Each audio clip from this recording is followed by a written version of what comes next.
Hey, what's going on, guys? Welcome back to the channel. Today we're going to take a look at the Samsung Galaxy Halo, the 32 gigabyte version from Cricket. Now this thing is running on Android 7.0, and it's an older device with a removable battery with a 5.5-inch display, and it did have a really nice you know basically back when I had it, it was really nice. It had a nice camera too. The camera was really cool to play around with. I actually spotted one out in the wild. A lot of either older people have these phones or just like really young people, like kids or something. But this phone has 2 gigabytes of RAM. Also does have 32 gigabytes of internal storage, which is expandable up to basically like 256 megabytes with the SD card slot. And it was pretty cool because this thing that definitely had some cool features like when I was using it like 2 years ago.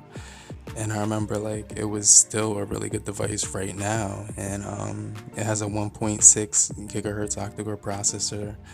It has 7.0 Nougat, which does give you multiple split screen when you can use two windows at the same time, but you don't have picture in picture because that didn't come until 8.0.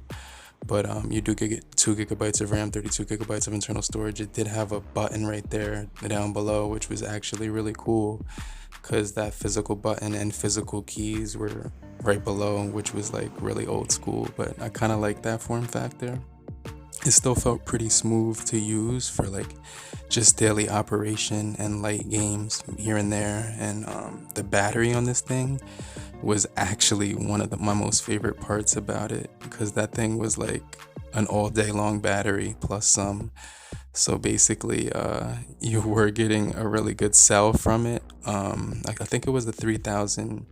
I can't remember the actual size of this thing, but it did have a 720 display times 1280, and the rear facing camera was actually 8 megapixels and the front was a 5 megapixel.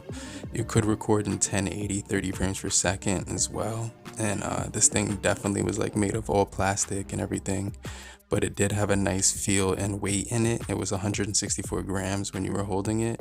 You also do get 5 gigahertz Wi-Fi as well as 2.0 charging with the USB, so that kind of sucks, but it's still pretty cool that you were able to get like the 5 gigahertz Wi-Fi, which is like really cool. Other than that, this thing definitely offered a lot of features when it came to the camera. There was a designated night mode on this thing, and also like a panorama mode and a selfie wide angle, but it was basically panorama as well. This thing, yeah, I was right. This thing does have a 3300 milliamp hour battery, which gives you 40 hours of talk time. And I could definitely say I've been using this thing for quite some time now, and this thing has an Exynos 7870 processor. And when it first came out, it was like $179.99 with no contract, but it only came in the black color, and it did give 4G LTE, which is pretty cool. But like this thing was really cool. I still like using it now. Basically this thing is like a collector's item just because of that non-removable battery and the physical button on the front. And it came out in like this, there was the J7 2017 version, and then there was the J7 2018 version, and this is the 2018 version, which came out with basically the 32 gigabytes of internal 32 gigabytes of internal memory. I mean storage. So basically you were getting a lot more. It never got updated to Android O, which kind of sucked. I definitely thought like this would have gotten Oreo, but this thing never really got really good updates. But I hope you guys found this video helpful in any way. I definitely think this phone is still pretty cool. I'll keep it around for a lot more. But I hope you guys have a great morning, afternoon, evening, depending where you are. Have a great night, and if you found it helpful, hit the like button and also hit the bell as well, that you can get notified. But I'll check you guys later, and subscribe for more videos just like this. Peace, crew.